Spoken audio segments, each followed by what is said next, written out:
Sem, l'accent en la literatura, l'accent amb Romagnoli, a la ràdio de la cultura i l'esport, els llibres i els autos de tots colors.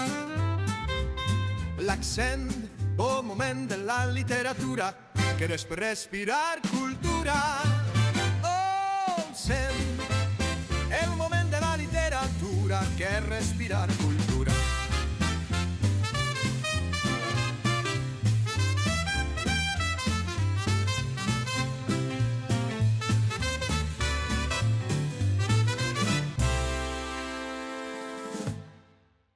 Si una persona surt d'un punt A per un camí difícil i una altra surt d'un punt B per un camí més còmode, es trobaran?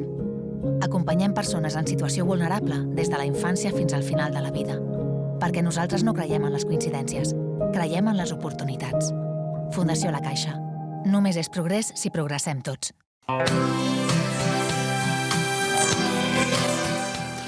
Hola, buenos días, Domingo, aquí como siempre, cada domingo, no fallamos nunca nuestra cita y siempre traemos gente singular, gente que ha hecho cosas muy buenas. Y hoy traemos a Úrsula Perona, que nos ha escrito un libro sobre los NAS.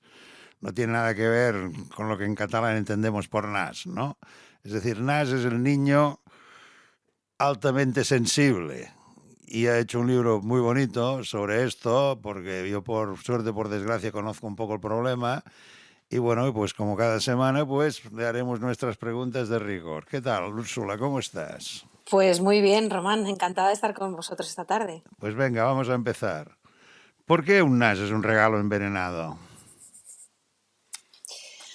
Pues porque las personas tan sensibles, con este rasgo de personalidad, y especialmente los niños, tienden a sufrir mucho. Es un rasgo que puede ser maravilloso y que conlleva virtudes muy especiales, pero que también provoca mucho sufrimiento. El niño altamente sensible empieza a notar que es diferente. Yo personalmente tengo un hijo con una gran sensibilidad por las cosas y lo escondía todo lo que podía y creo que sigue igual. Esconden la sensibilidad. Yo lo he notado. La sensibilidad. Sí, efectivamente, es una manera de protegerse, es un escudo que se ponen las personas altamente sensibles ante lo abrumador que puede resultar el mundo y sus propias emociones. Y también porque disociarse de tus propios sentimientos y emociones es a veces la mejor manera de no desbordarte emocionalmente. Discrepo de que casi nunca está en lo concreto el sensible. Yo... Los sensibles que he conocido generalmente son gente muy atenta a las cosas que hacen. Bueno, esto es un pensamiento mío. Yo no he trabajado con gente así, ¿eh? Sí, quizá porque yo lo digo en un sentido un poco más abstracto, ¿no? Más relacionado con la capacidad imaginativa, con la creatividad, con la ensoñación, con esa cualidad que no todo el mundo tiene, del pensamiento abstracto, es decir, de darle muchas vueltas a las cosas y de ser capaz de mirar desde otros lugares, un pensamiento crítico. Entonces hay mucho ensimismamiento, hay mucho mundo interior en las personas altamente sensibles. Y por eso decía que suelen estar poco en lo concreto, pero era más metafórico que real, porque luego hay mucha eficiencia, ¿eh? Suelen ser personas muy inteligentes, muy enfocadas, con grandes cualidades a nivel profesional, ¿no? Cuando encuentran su pasión o su meta, o sea que no iba en ese sentido, que creo que tú lo has tomado. Rasgo de sensibilidad del procesamiento sensorial. ¿Qué es esto? Eso es el término científico. Es decir, en realidad, personas altamente sensibles son niños altamente sensibles. Es un término coloquial que utilizamos para describir el término científico, que es el que acabas de mencionar precisamente, la sensibilidad del procesamiento sensorial.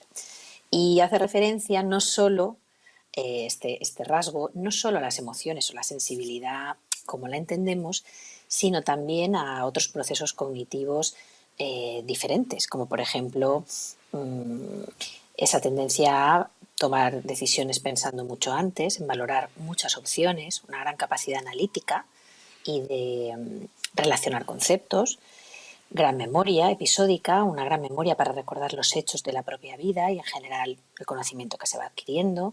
Es decir, hay un procesamiento profundo de la información. Y además hay una sensibilidad muy especial, no solo ante las emociones, a nivel de empatía, de compasión, sino también a nivel sensorial. Es decir, toda la información que se percibe tanto del entorno a través de los sentidos como de nuestro propio cuerpo, la propiocepción, la percepción de nuestros propios estados mentales y físicos, es muy aguda, es muy fina. O sea, que a una persona altamente sensible no se le escapa nada. ¿Qué es un bebé reactivo? Bueno, pues un bebé reactivo es un bebé, para que nos entendamos, que nunca parece estar en paz, que nunca parece estar del todo relajado. Está, como decía, en un estado de alerta continuo. Esto es algo que también los estudios científicos nos han descubierto, y es que las personas altamente sensibles están siempre hipervigilantes. Es decir, están pendientes de todo lo que pasa alrededor, no se les escapa nada, al mismo tiempo van analizando, procesando, relacionando con vivencias que han tenido, con lo cual es un estado de alerta permanente. Y además, como decíamos antes, muy pendientes de todo lo que sucede a nivel sensorial. Este bebé reactivo va a reaccionar ante sonidos, ante la textura de la ropa, va a reaccionar a la mirada del papá o la mamá y va a percibir su estado de ánimo. Y probablemente tenga reacciones, como sus emociones son muy intensas, emociones o reacciones igual de intensas. Puede que veamos un niño fácilmente desbordable. La sensibilidad levanta una barrera que no puede salvar la inteligencia. Explica esto en 2 palabras, si puede ser. Bueno, yo creo que creemos erróneamente, el ser humano, le damos mucho peso a lo racional, pero al final tomamos la mayoría de decisiones de forma emocional. Creo que la inteligencia emocional es casi más importante que la inteligencia cognitiva o intelectual, porque toda esa parte es la que más peso tiene y sobre todo en nuestro bienestar emocional. Si no estás bien a nivel de emociones, de equilibrio, de sentirte realizado, comprendido, integrado, una sana autoestima, no estás bien de ninguna manera. Todo lo demás nunca compensa eso. ¿Qué es la susceptibilidad diferencial para que lo entendamos todos? Bueno, es lo que acabo de explicar. A nivel sensorial, se han descubierto que hay grandes diferencias en nuestro cerebro entre las personas que son en torno al 20-30% de la población altamente sensibles y las que no lo son. Y esas diferencias están en nuestro sistema nervioso.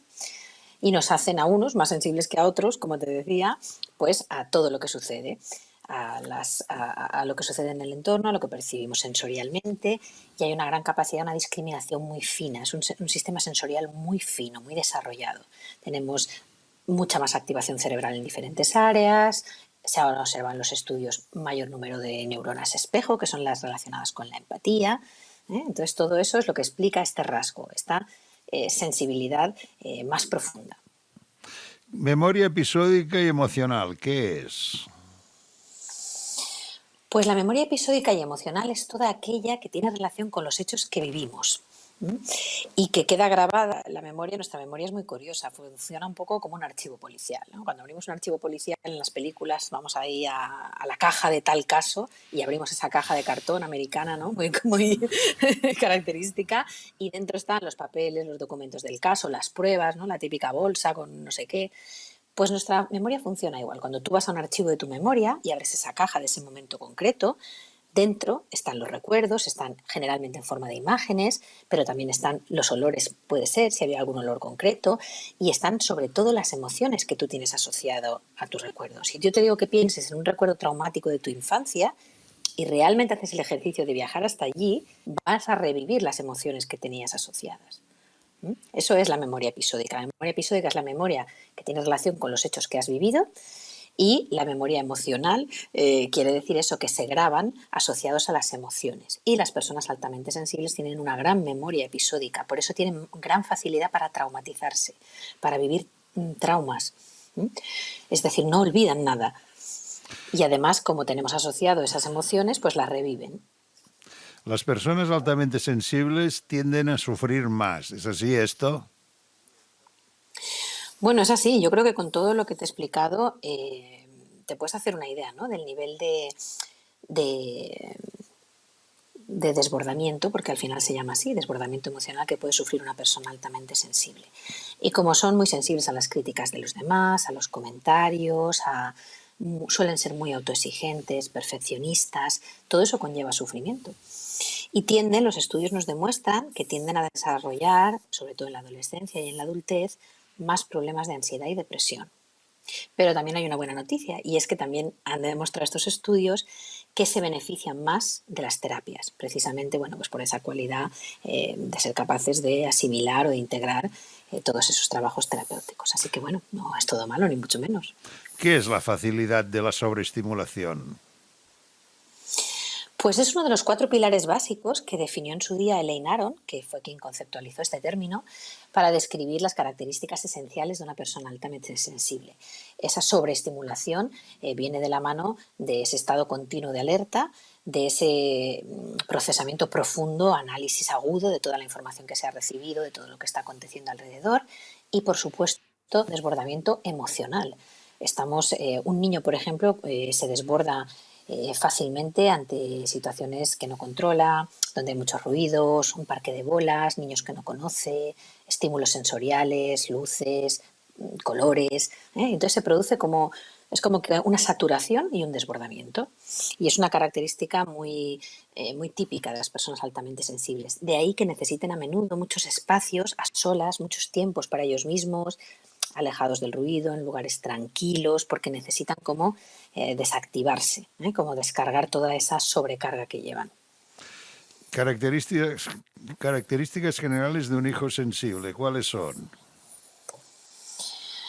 Bueno, pues por un lado en niños pequeños, identificar, quizá lo primero va a ser esa reactividad de la que hablábamos, ¿no? Ese niño intranquilo, ese niño que se despierta al menor ruido, que parece estar siempre alerta, pendiente de todo lo que sucede alrededor, ¿no? Esto llama mucho la atención a los padres. Puede que no tengan un descanso tranquilo, ¿no? Como un sitio de, quizá los mayores lo leeríamos como ansioso, un niño ansioso, nerviosito. Puede ser que eso sea una manera en que expresan los bebés esto. ¿Qué? Luego son niños... Dime, perdona. No, pues acaba. Yo creía que habías acabado. No, esto por un lado, y luego a nivel sensorial, como decía, que vamos a ver niños, por ejemplo, es muy característico que les molesta mucho las prendas de vestir. Se quejan de las etiquetas de la ropa, les pica todo, les rasca la costura del calcetín, suele haber rabietas para vestirse porque no se quieren poner nada. Esto es muy característico porque me decía una pequeña paciente, ¿no?, de altamente sensible, que me dice mucha gracia, me decía: Úrsula, es que tú no lo entiendes, la ropa muerde. Imagínate qué gráfico de cómo vivía ella con esa gran sensibilidad que tenía el vestirse. Es que la ropa muerde.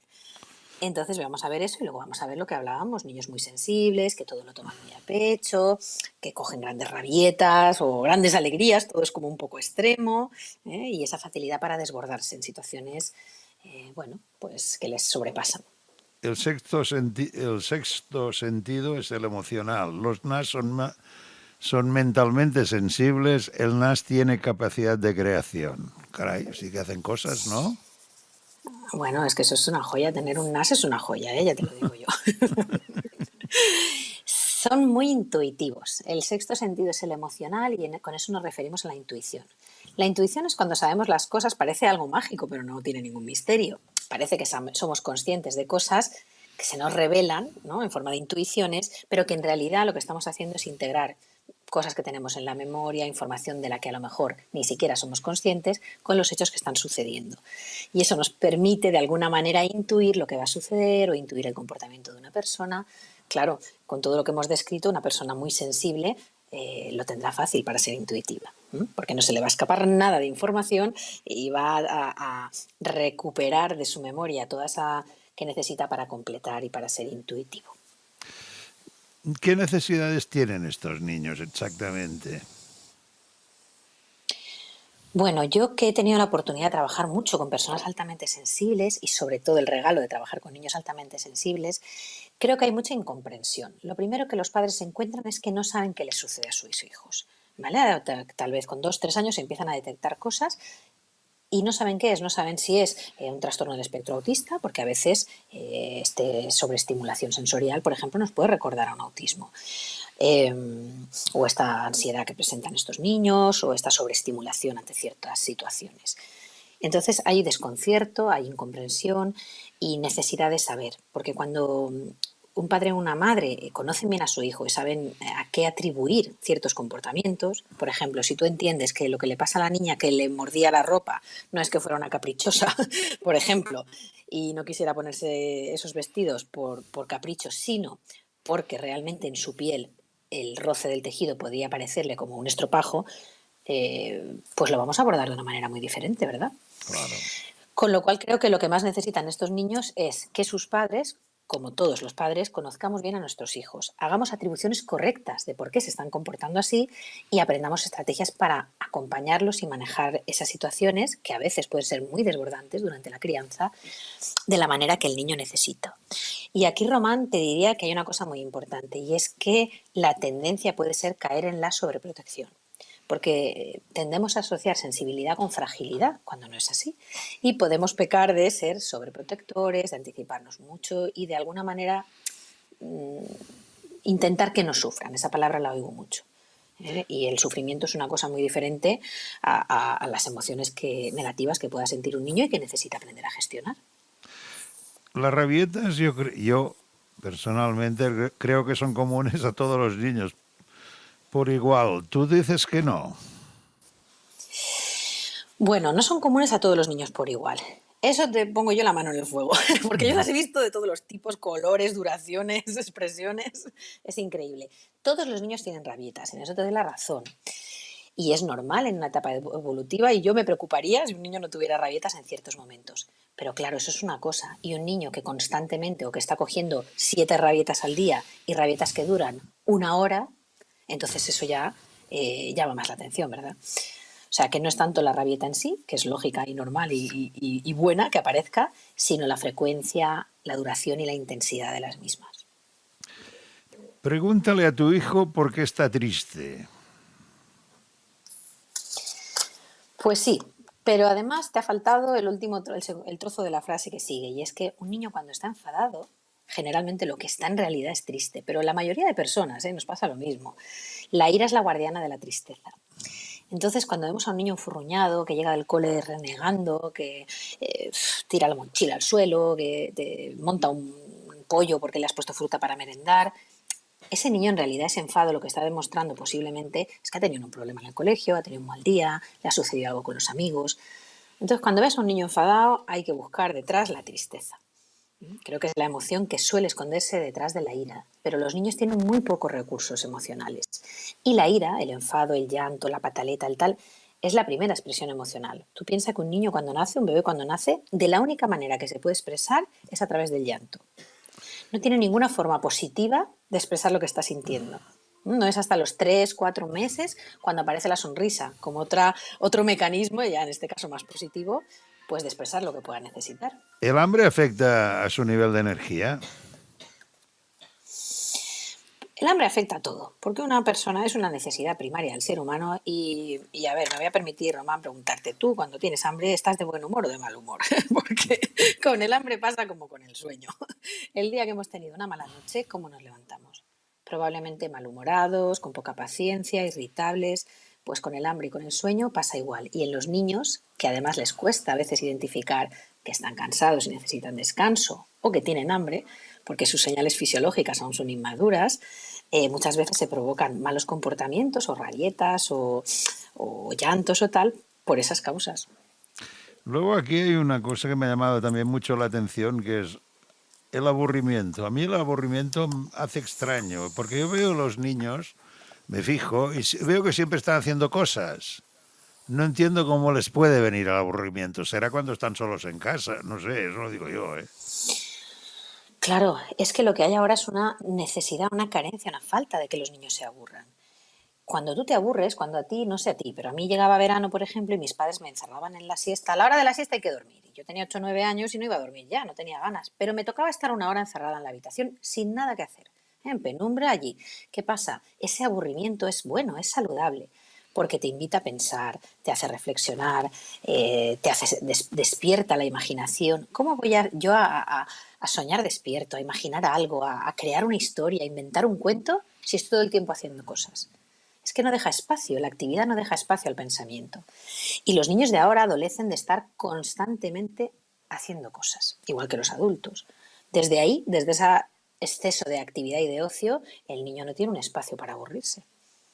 ¿Cómo atajarlo el aburrimiento, suponiendo que lo hubiera? A ver, hay que encontrar un equilibrio. Tan malo es que un niño nunca tenga un momento para poder aburrirse, como yo te decía, y poder, bueno, pues al final el aburrimiento, les quitas a todos la tecnología y la primera hora están renegando. Pero como se aburren, empiezan a pensar cosas a las que pueden jugar, se ponen a dibujar, ¿eh? Entonces, hay que provocar un poco esos momentos de inactividad para que se aburran y para que activen esas otras cualidades que queremos despertar en ellos, como la creatividad, la imaginación, el pensamiento, etcétera. Pero bien es verdad que demasiado aburrimiento provoca mal comportamiento.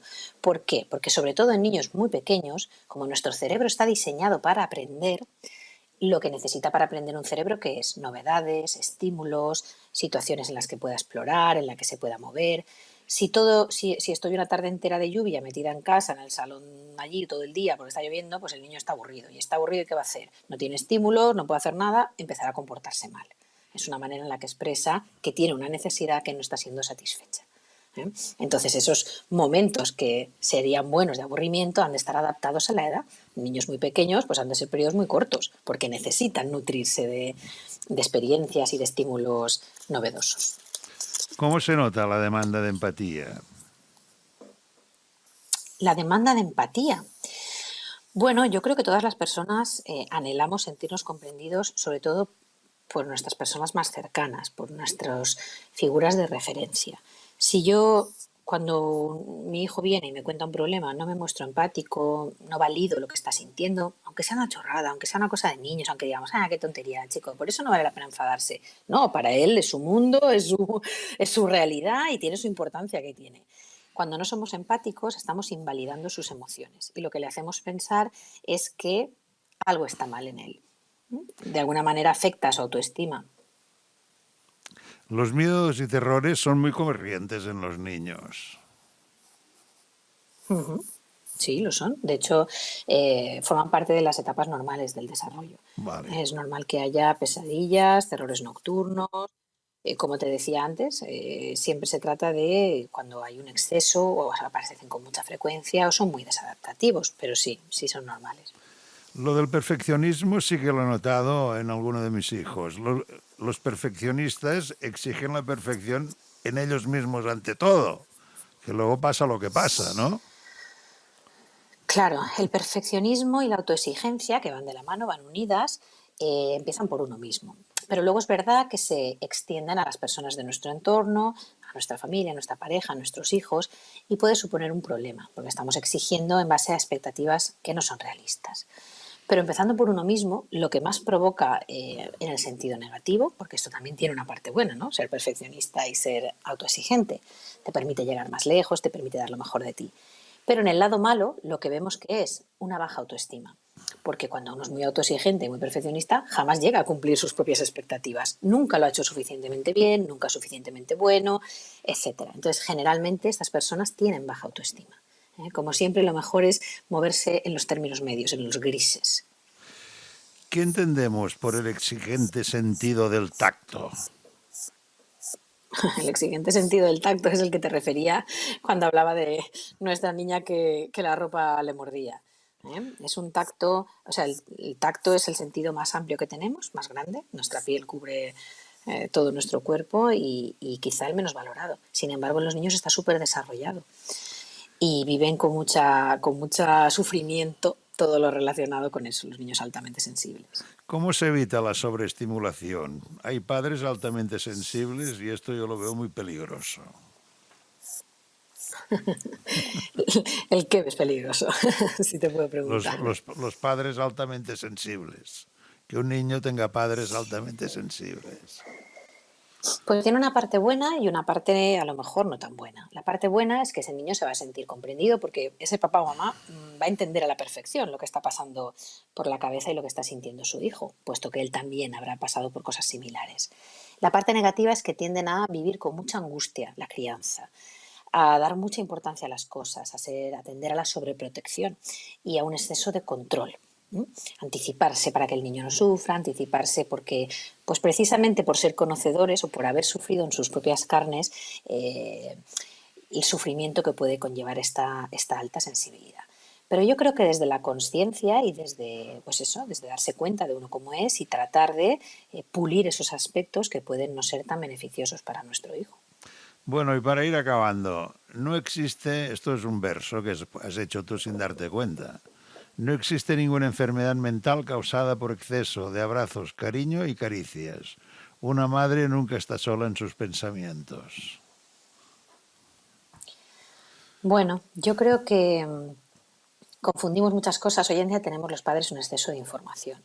Vemos blogs, leemos libros, vamos a cursos de crianza y estamos un poco como desorientados y perdidos.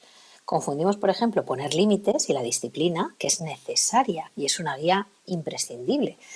Y la confundimos con el amor. Es que tú puedes, no tiene nada que ver, tú puedes ser una persona firme y disciplinada con tus hijos y transmitirles esas enseñanzas y ponerles esos límites y ser su guía que necesitan y ser muy amoroso y muy cariñoso. Es que no tiene nada que ver. Por eso digo que el amor nunca es suficiente, el amor incondicional que dan los padres llena esos tanques de su necesidad de amor y además reafirma de una manera la autoestima de la persona y se consolida la estructura emocional de una manera muy saludable. Entonces no tenemos que tener miedo de dar amor, igual que tampoco tenemos que tener miedo de poner límites y de ser disciplinados con nuestros hijos, siempre de una manera respetuosa y consciente. Bueno, pues hasta aquí. Es un libro dedicado a los niños altamente sensibles que las más de las veces no les prestamos atención diciendo que son cosas de la edad. Y eso no es así. Leer Niños altamente sensibles de Úrsula Perona, editorial Toromico, es fantástico.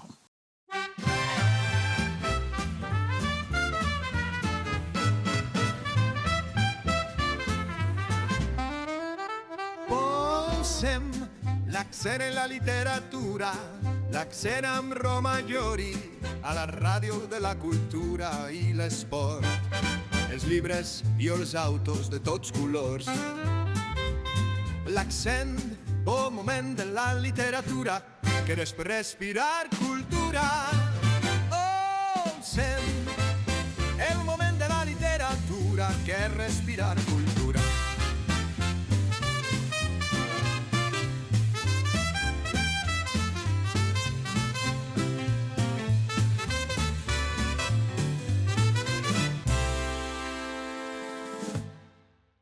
Si una persona surt d'un punt A per un camí difícil i una altra surt d'un punt B per un camí més còmode, es trobaran?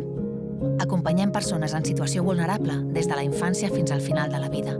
Perquè nosaltres no creiem en les coincidències, creiem en les oportunitats. Fundació La Caixa.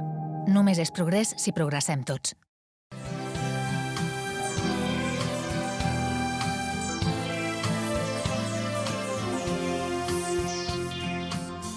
Programa patrocinat per CaixaBank i Saba Aparcaments. Generosament.